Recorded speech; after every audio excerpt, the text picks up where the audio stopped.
Lingga Pos Media Group Institute bekerja sama dengan Ponpes Misro Arafah menggelar pelatihan dasar jurnalistik.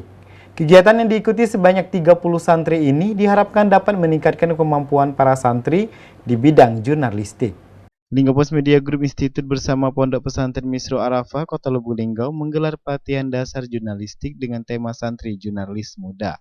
Menggelar pelatihan dasar jurnalistik dengan tema Santri Jurnalis Muda, jadi konten kreator handal.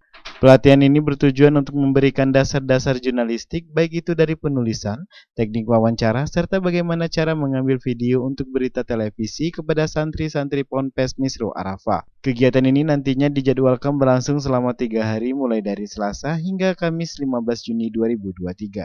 Pelatihan dasar jurnalistik ini menghadirkan 3 narasumber. Pertama, General Manager linggapos.co.id, Endang Kusmadi.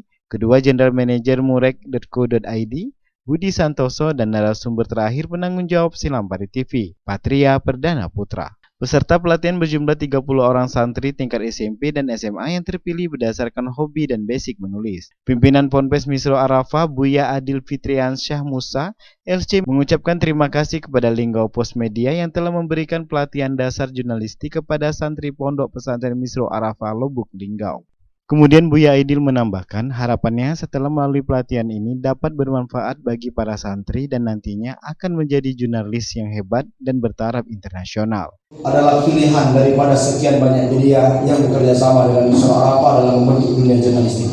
Maka kami percaya dengan bapak-bapak semua dan kakak-kakak semua, besar harapan kami didiklah anak-anak kami ini menjadi anak-anak yang bermanfaat, yang berguna di dalam dunia yang seperti Bapak jalani selama ini, dan mungkin bisa jadi akan menjadi amal jariah bagi bapak-bapak semua kalau nanti ada anak-anak saya ini mungkin yang keluar kuliah sampai ke luar negeri menjadi wartawan internasional, dan itu berangkat. Tim Liputan Silampari TV melaporkan.